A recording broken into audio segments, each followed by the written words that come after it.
pada bapak-bapak dan ibu-ibu. Dan saya memperkenalkan diri terlebih dahulu. Nama saya Arif Rahman Widianto. Saat ini saya bekerja sebagai tenaga teknis Badan Restorasi Gambut dan Mangrove di wilayah Provinsi Riau.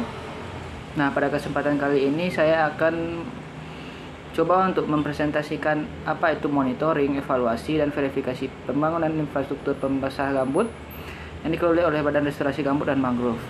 Nah, ayo langsung saja kita masuk ke dalam materinya. Pertama itu tujuan pembelajaran. Nah, tujuan pembelajaran ini setelah mengikuti pembelajaran ini serta diharapkan mampu mengetahui tujuan dari monitoring, evaluasi, dan verifikasi pembangunan infrastruktur pembasah gambut. Selanjutnya, apa-apa saja sih IPG itu atau infrastruktur pembasah gambut itu? Yang pertama ada sekat kanal, ada sumur bor, dan ada timbunan kanal. Nah, macam-macam IPG ini memiliki fungsi dan tujuan yang sama, yaitu sama-sama untuk nantinya membasahi daerah gambut yang sudah kering.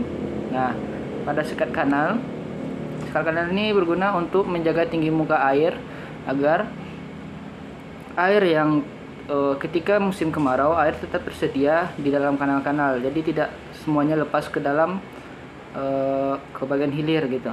Nah, sumur bor. Nah, sumur bor ini juga berguna untuk pemasangan gambut yang kering. Nah, sumur bor ini ditempatkan dari daerah yang jauh dari daerah berkanal gitu. Nah, selanjutnya itu timbunan kanal. Timbunan kanal ini biasanya dibangun di daerah-daerah konservasi atau di hutan konservasi gitu. Nah, selanjutnya apa sih monitoring dan evaluasi itu atau yang biasa kita sebut MONEV? Nah, KBBI mengatakan kalau monitoring dan evaluasi itu kegiatan secara terus-menerus untuk memantau perkembangan dalam pelaksanaan tugas dan menilai hasil yang telah dicapai serta kendala yang dihadap. Nah, itu pengertiannya menurut KBBI. Selanjutnya itu monitoring evaluasi infrastruktur pembasahan gambut. Nah, apa-apa saja sih tahapannya ketika monitoring evaluasi dan infrastruktur pembasahan gambut ini? Yang pertama itu kegiatan survei lapangan dalam rangka mengidentifikasi apa aja sih yang kita lihat di lapangan itu. Yang pertama, infrastruktur pembasah gambut itu tersendiri gitu. Nah, ketika IPG itu telah dibangun, kita lihat ke kondisi existingnya di lapangan gitu. Nah, setelah itu kita lihat survei penilaian fungsi infrastruktur seperti kondisi. Gimana sih kondisinya tuh gitu. Apakah masih berfungsi, apakah masih tetap menjaga kelembapan tanah di gambut gitu kan. Nah, contoh kasusnya seperti kita lihat di gambar, yaitu sekat kanal. Nah, kita lihat di poin ini. Nah, di poin ini kita lihat apakah dia masih berfungsi atau tidak gitu. Jika tidak berfungsi, maka air ini tidak akan tertahan lagi di sekat kanal. Nah, jadi air itu akan terus mengalir sehingga ke hilir terus, tidak ada air yang tertahan. Nah, terus kita klasifikasikan kerusakannya, apakah masih bisa berfungsi, apakah sudah menjadi kerusakan ringan, kerusakan sedang, atau kerusakan berat. Nah, nanti kita akan lihat sama-sama di lapangan bagaimana kerusakan ringan itu, kerusakan sedang itu, dan kerusakan berat itu. Secara ringkas, kerusakan ringan itu bisa kita lihat seperti kehilangan plat nama IPG ini. Nah, atau permukaan tanahnya itu telah turun gitu. Nah, kalau misalnya kerusakan sedang atau kerusakan berat itu seperti telah terjadi kebocoran di sekat kanal ini. Jadi tidak ada lagi air yang tertahan gitu. Sehingga tidak berfungsi lagi gitu, menjaga tinggi muka air gitu. Nah, selanjutnya itu kegiatan survei penilaian fungsi hidrologis infrastruktur seperti efektivitas atau tidak efektifnya infrastruktur dalam pembasahan. Nah, apa saja outputnya? Dia ada dua output. Yang pertama, desain perbaikan infrastruktur. Yang kedua itu RAB atau rencana anggaran biaya.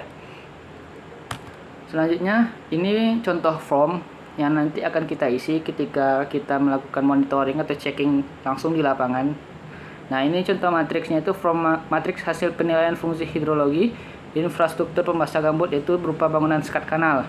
Nah, dari poin ini kita lihat kodenya itu kode sesuai ada nanti aplikasi Siswo yang kita ajarkan lebih lanjut untuk memonitoring atau checking lapangan nantinya. Nah, kita akan input lagi koordinatnya. Koordinat ini bisa kita dapatkan di GPS.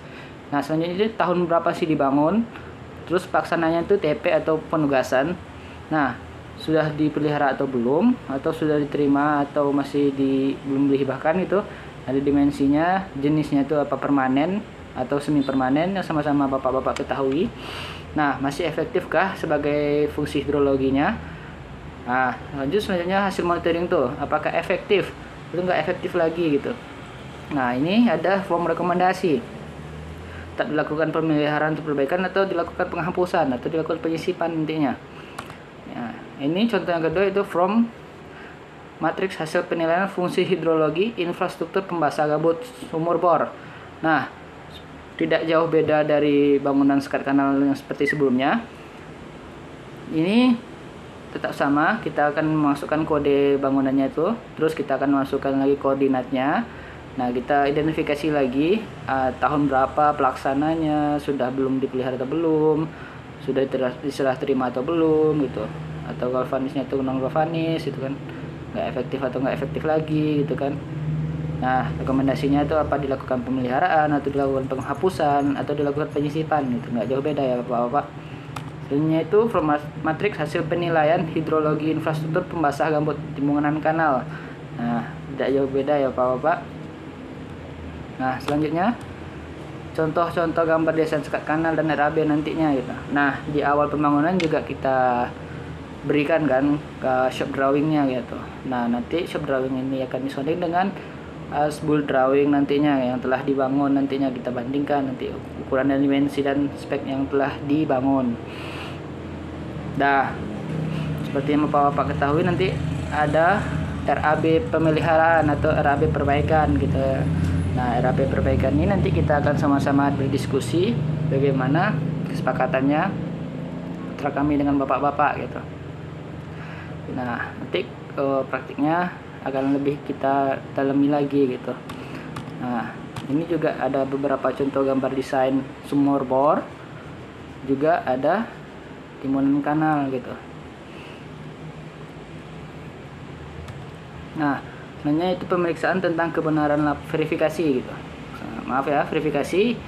Nah, verifikasi itu apa sih? Pemeriksaan tentang kebenaran laporan, pernyataan, perhitungan uang dan sebagainya. Ini istilah dari KBBI atau Kamus Besar Bahasa Indonesia. Selanjutnya dilakukan verifikasi fisik. Nah, verifikasi fisik itu apa sih? Item-itemnya yang tidak jauh beda itu R1, R2, dan R3 yang sama-sama bapak ketahui. Nah, R1 itu yang sama-sama kita itu rewetting atau pembasahan kembali, yang kedua itu revegetasi, penanaman pasca kebakaran, yang ketiga itu revitalisasi mata pencarian masyarakat yang berada pada peta indikatif restorasi, yang baik berwarna merah atau berwarna biru. Nah, kegiatan infrastruktur sekat kanal ini berada di kanal yang mengalir serta tidak buntu dengan lebar kanal tidak kecil dari 1,5 meter. Nah, ketiga yaitu kegiatan infrastruktur sumur bor berada pada daerah rawan kekeringan dan rawan kebakaran serta masuk pada peta indikatif restorasi. Keempat, infrastruktur timbun kanal harus berada pada kawasan konservasi. Nah, jadi kalau misalnya di luar kawasan konservasi, nantinya ini timbunan kanal ini akan mengakibatkan terjadinya kebanjiran dan masyarakat yang ada di sebelah ini akan mengalami kebanjiran dan akan menimbulkan konflik gitu. Nah, selanjutnya itu verifikasi administrasi. Nah, apa saja sih itemnya? Yang pertama itu berita acara pembuatan kelompok. Yang kedua daftar anggota kelompok. Yang ketiga itu fotokopi KTP seluruh anggota kelompok. Yang keempat itu surat keputusan pembentukan pengurus oleh pejabat berwenang, seperti itu kepala desa. Yang kelima bagian struktur organisasi kelompok. Yang keenam anggaran dasar kelompok. Yang ketujuh anggaran rumah tangga kelompok. Yang ke-8 fotokopi rekening bank kelompok atas nama kelompok, fotokopi NPWP atas nama kelompok, rencana umum kegiatan kelompok, surat pernyataan sanggup bersedia menerima hasil kegiatan, usulan kegiatan kelompok, dan terakhir itu gambar sketsa lokasi kegiatan. Cukup banyak ya bapak-bapak yang dipersiapkan ya, karena ini akan dipertanggungjawabkan ke negara dan akan diperiksa oleh nantinya dan diaudit langsung oleh Badan Pemeriksa Keuangan atau disebut BPK. Nah, cukup itu presentasinya yang cukup singkat ya.